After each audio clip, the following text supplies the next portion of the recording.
आज इतनी तेज बारिश हो रही थी जैसे आसमान ही फट गया हो। इतनी तेज में गर्जन और बिजली का चमकना पायल के सारे प्लान पर पानी फेर दिया था। बड़ी मुश्किल से उसका इंडिया आना हो पाया था। कोरोना के कारण देश से बाहर रह रहे लोगों को स्वदेश आना संभव हो पा रहा था। पिछले 2 सालों से वह अपने मायके नहीं जा पाई थी और इस बार जैसे तैसे करके उसने सौरभ के साथ अपने मायके जाना था। आज उसके पापा का जन्मदिन है और उसे अपने पापा को सरप्राइज देना था। पायल मौसम को देखकर उदास हो गई और सारी फ्लाइट्स भी मौसम की वजह से रद्द हो चुकी थी और कार से जाने में 8 से 10 घंटे का वक्त लगता। वह अपने पापा के जन्म पर अब की बार कुछ स्पेशल करना चाहती थी। रामा और पंकज जी के 2 बच्चे थे, पायल और रवि। पायल अपने मम्मी पापा के सबसे लाडली थी। अपने मायके को याद करके पायल उनके ख्यालों में खो गई। अरे रूबी बेटा, आज कुछ चटपटा खाने का मन है, ऐसा करो। वह क्या बनाती हो तुम जो झटपट बन जाता है? पंकज जी ने ऑफिस से लौटने के बाद अपनी बेटी से कहा। अच्छा, अब आपको भी नए ज़माने के खाने की लत लग गई है? रामा जी मुस्कुराते हुए बोली। पायल बेटा, देखना आज चाउमीन कंपटीशन में तुम्हारी मम्मी से मैं ही जीतूंगा। पंकज जी इठलाते हुए बोले। मम्मी पापा आप दोनों बैठिए, मैं बस अभी 2 मिनट में बना कर लाती हूँ। देखते हैं आज आप दोनों में से कौन जीता है। पायल चाउमीन बहुत अच्छी बनाती है। हरे लाल शिमला मिर्च एकदम फाइन कट चौक करके इतनी सुंदरता से उसे सजाती कि देखते ही लोगों को खाने का मन कर जाए। पायल बचपन से ही खाने बनाने में निपुण थी। पापा आप मम्मी से हमेशा हार जाते हो। अरे बेटा, तुम्हारी मम्मी के लिए तो हम अपना सब कुछ हार जाएं। यह चाउमीन का कंपटीशन क्या चीज़ है? और तीनों खिलखिलाकर हंस दिया करते थे। देखते देखते पायल कॉलेज की पढ़ाई करके कंपटीशन की तैयारी में लग गई और उसकी मेहनत रंग लाई और वह बैंक में ऑफिसर बन गई। पायल की अरेंज मैरिज हुई। जब सौरभ और उसके मम्मी पापा पायल को देखने आए तो एक झलक में ही सौरभ के परिवार वालों ने उसे पसंद कर लिया। कुछ ही दिनों में दोनों की शादी बड़े धूमधाम से हुई। उसने भारी मन से अपने मम्मी पापा से विदा ली। इधर पायल का उसके ससुराल में ज़बरदस्त स्वागत हुआ। शादी के कुछ दिनों बाद ही सौरभ को अपनी नौकरी पर वापस लौटना था। सौरभ का जल्दी वीज़ा लग गया और वह विदेश लौट गया, लेकिन पायल का वीज़ा नहीं लग पा रहा था। एक तरफ पति के पास जाने की खुशी और दूसरी तरफ अपने मम्मी पापा को छोड़कर विदेश जाने का गम। यहाँ रहती तो वह कभी भी दौड़कर मम्मी पापा से मिलने जा सकती थी, लेकिन विदेश जाकर यह संभव नहीं हो पाएगा। उसका मन बार बार इस चिंता से उभर रहा था। जाने से पहले पायल अपने मम्मी पापा से मिलने अपने मायके गई और दोनों से लिपटकर खूब रोई। पंकज जी ने दिलासा दिलाया कि बेटा तुम आराम से जाओ, अभी हम इतने बूढ़े नहीं हुए जो अपना ख्याल नहीं रख सकते, और तुम्हारे भाई भाभी भी हैं तो हमारा ख्याल रखने के लिए। तुम हमारे चिंता मत करो और अपना ख्याल रखना। आज पायल को जाना है। उसने अपनी जॉब से रिजाइन कर लिया और संकल्प भी लिया कि वह विदेश जाकर कोई नई जॉब ढूंढ लेगी और फिर भारी मन से विदेश लौट गई। करीब 2 साल हो गए थे उसे अपने मम्मी पापा से मिले हुए। अब 2 महीने से तो उसकी अपने मम्मी पापा से बात भी नहीं हो पा रही थी। भाई भाभी से पूछा तो वह हमेशा यही कहते कि मम्मी पापा कुछ दिनों के लिए घूमने गए हैं, आप चिंता मत कीजिए, वह एकदम बिल्कुल अच्छे हैं। सुनकर पायल को बड़ी तसल्ली मिलती। अरे पायल जी कहाँ खो गई? सौरभ ने उसके कंधे पर हाथ रखते हुए कहा। चलो कैब आ गई, हम मम्मी पापा को सरप्राइज़ देने कैब से ही चलेंगे। पायल ने चहकते हुए सौरभ को गले लगा लिया। जल्दी करो पायल, बहुत लेट हो गए हैं। दोनों ने फटाफट कैब पकड़ी और चल पड़े मम्मी पापा के घर। बगल में बैठी पायल की सौरभ चुटकी लेते हुए बोला। क्या बात है मैडम, बड़ी खुश नज़र आ रही हैं आज आप।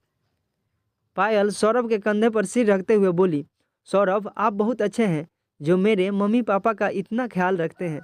इतना लंबा सफ़र तय करने के बाद आखिरकार पायल पहुंच ही गई अपने मायके। मम्मी पापा भाई भाभी कहाँ हो आप? देखो कौन आया है। पायल पूरे घर में चहकते हुए बोली। रामू, मम्मी पापा भाई भाभी कहाँ हैं? सब लोग क्या कहीं गए हैं? हाँ दीदी, बड़े साहब और मेम साहब कुछ दिनों के लिए बाहर घूमने गए हैं और छोटे साहब और छोटी मेम साहब बाबूजी के लिए जन्मदिन पर मंदिर में पूजा करने गए हैं। पायल ने सोचा, क्या मम्मी को आज पापा का जन्मदिन याद नहीं है? मम्मी तो हमेशा पापा के जन्मदिन पर उनके लिए कुछ खास स्पेशल करती हैं। फिर अब की बार क्या हुआ? उसने अपने मम्मी पापा को फ़ोन लगाया, लेकिन दोनों का फ़ोन पता नहीं क्यों हमेशा स्विच ऑफ आता है। पायल ने सोचा, चलो मैं भी मंदिर जाकर पापा के लिए पूजा करके आती हूँ। सौरभ और पायल दोनों मंदिर पहुंचे, लेकिन रास्ते से लेकर मंदिर तक उसके भैया भाभी उसे कहीं नहीं टकराए। पायल को थोड़ा अजीब लगा, लेकिन उसने ज़्यादा ध्यान नहीं दिया। पूजा कर मंदिर से घर के लिए वापस आने लगी तो उसने सोचा कि पापा हमेशा से चाहते थे कि वह अपने जन्मदिन के अवसर पर एक बार वृद्धा आश्रम जाकर वहाँ के लोगों को कुछ भेंट दें। पायल ने कुछ गिफ्ट खरीदे और चल पड़ी वृद्धा आश्रम की ओर।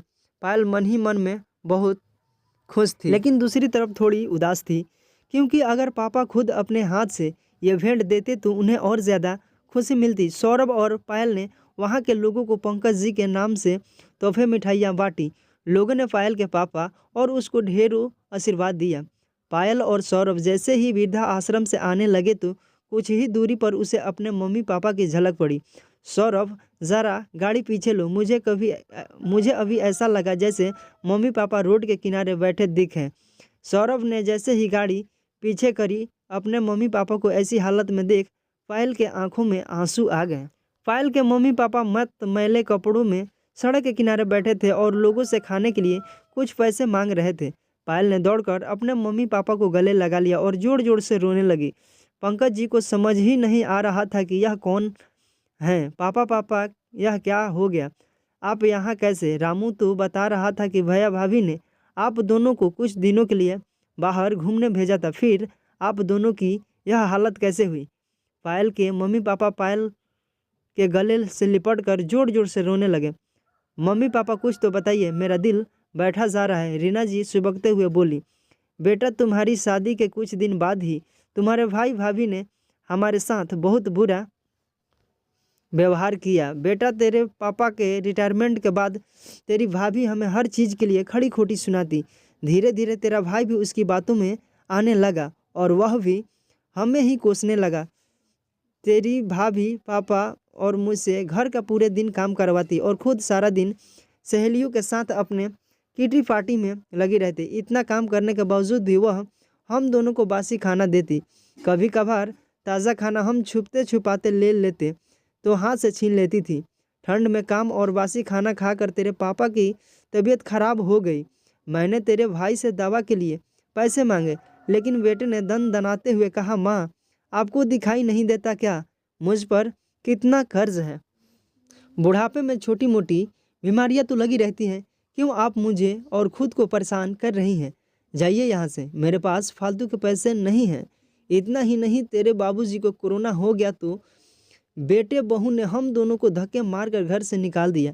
पायल ने रोते हुए अपनी माँ को गले से लगा लिया। पायल अपने मम्मी पापा के आंसू पोंछते हुए बोली, चलिए मम्मी पापा, अपने घर, वह घर जो आपने अपनी मेहनत से खींचा था, जहाँ आप दोनों की उस घर के हर एक कोने में यादें बसी हैं, वह घर आज भी आप दोनों का है। भाई भाभी का उस घर पर कोई अधिकार नहीं है, कोई आपको उस घर से नहीं निकाल सकता। पायल ने अपने मम्मी पापा का हाथ पकड़ा और उन्हें घर ले आई। घर को देख उनकी आंखों में आंसू आ गए। पायल ने पहले ही रामू को बोल दिया था कि तुम घर को अच्छे से डेकोरेट करके रखना, क्या पता मम्मी पापा शाम तक आ जाएं। तब उसे यह पता नहीं था कि वह इस हालत में आएंगे। पायल ने देखा उसके भाई भाभी अभी तक घर नहीं लौटे थे, लौटेंगे भी कैसे, अपनी पार्टी में जो बिजी हैं। चलिए मम्मी पापा के केक काटिए। पायल और सौरभ ने दोनों हाथ पकड़ते हुए कहा और केक कटवाया। केक कटिंग होने के बाद सब ने खाना खाया। सौरभ ने सारा खाना पायल की मम्मी पापा की पसंद का मंगवाया था, जो उन्हें महीनों बीत गए थे ऐसा खाना खाते हुए। अपनी बेटी और दामाद का प्यार देख दोनों की आंखों में आंसू आ गए और उन्होंने पायल और सौरभ को गले से लगा लिया। दोनों लड़खड़ाते कदमों से देर रात उसके भैया भाभी घर पहुंचे तो मम्मी पापा को घर में देख उन दोनों के होश उड़ गए। आप दोनों की हिम्मत कैसे हुई दोबारा इस घर में आने की। रवि ने पंकज जी से तमक कर कहा, कौन लाया है तुम दोनों को यहाँ? मैं लाई हूँ, और मैं भी देखती हूँ कौन मेरे मम्मी पापा को यहाँ से दोबारा बाहर निकालता है। मैं निकालूंगी इन दोनों को बाहर, जैसे पहले उठाकर फेंका था। यह सुन पायल का गुस्सा 7वें आसमान पर चढ़ गया और उसने एक जोरदार तमाचा खींचकर अपने भाभी के गाल पर जड़ दिया। एक थप्पड़ से ही वह लड़खड़ाकर जमीन की धूल चाट गई। दीदी चिल्लाओ मत, वरना तुम दोनों मेरा ऐसा रुद्र रूप देखोगे जो शायद ही तुम दोनों ने पहले कभी देखा होगा। तुम दोनों बियर की बोतल चढ़ाकर कौन से मंदिर में मम्मी पापा के लिए पूजा करने गए थे? ज़रा मैं भी तो सुनूं। पायल ने अपने भाई का कॉलर पकड़ते हुए कहा। दीदी, आपकी हिम्मत कैसे हुई मेरा कॉलर पकड़ने की? एक चटाट की आवाज़ से रवि ज़मीन पर गिर गया। हिम्मत हिम्मत तुम दोनों ने अभी देखी ही कहाँ है मेरी। सौरभ जी, इन दोनों का सामान उठाकर घर से बाहर सड़क पर फेंक दीजिए। मैं भी देखती हूँ आज माँ बाबूजी को घर से कैसे निकालते हैं। दीदी, आप हमारे साथ ऐसा नहीं कर सकती। यह घर मेरा है, रवि ने लड़खड़ाती आवाज़ में कहा। घर? कौन से घर की बात कर रहे हो तुम? यह घर अभी भी बाबूजी का नाम पर है, जो उन्होंने अपनी मेहनत से खून पसीने की कमाई से बनवाया था। तुम्हें बाबूजी ने अपने जायदाद से अब बेदखल कर दिया है। अब तुम्हारा इस घर पर कोई अधिकार नहीं। अपना अपना सामान उठाओ और निकलो यहाँ से। पायल ने रवि की तरफ कागजात दिखाते हुए कहा, जिसे देख रवि के होश उड़ गए। रवि अपने पिता के पैरों में गिर गया और माफ़ी मांगने लगा, लेकिन उन्होंने उन दोनों को माफ़ नहीं किया और धक्के मारकर उन दोनों को सौरभ और पायल ने घर से बाहर निकाल दिया। दोनों दरवाजे पर गिड़गिड़ाते रहे, लेकिन किसी ने उनकी एक बात नहीं सुनी। पायल और सौरभ रामा जी और पंकज जी से बोले, चलिए मम्मी पापा, अब आप हमारे साथ हमारे घर चल कर रहेंगे। लेकिन पंकज जी ने उनके साथ जाने से इनकार कर दिया। बेटा, अब हमारी ज़िंदगी बची ही कितनी है, हम यहीं सही हैं, और वैसे भी मैं इस घर को छोड़कर कहीं नहीं जाना चाहता। पायल और सौरभ ने बहुत जिद की अपने साथ ले जाने की, लेकिन वह नहीं माने। पायल और सौरभ विदेश में रहकर ही अपने मम्मी पापा की पूरी देखभाल रखते हैं और जब भी उन्हें टाइम मिलता है उनसे मिलने आ जाते हैं। यह कहानी कैसी लगी कमेंट करके ज़रूर बताएं और हमारे चैनल को साथ में सब्सक्राइब कर लें और इस वीडियो को ज़्यादा से ज़्यादा शेयर, लाइक, कमेंट ज़रूर करें। थैंक यू दोस्तों इस वीडियो को पूरा देखने के लिए।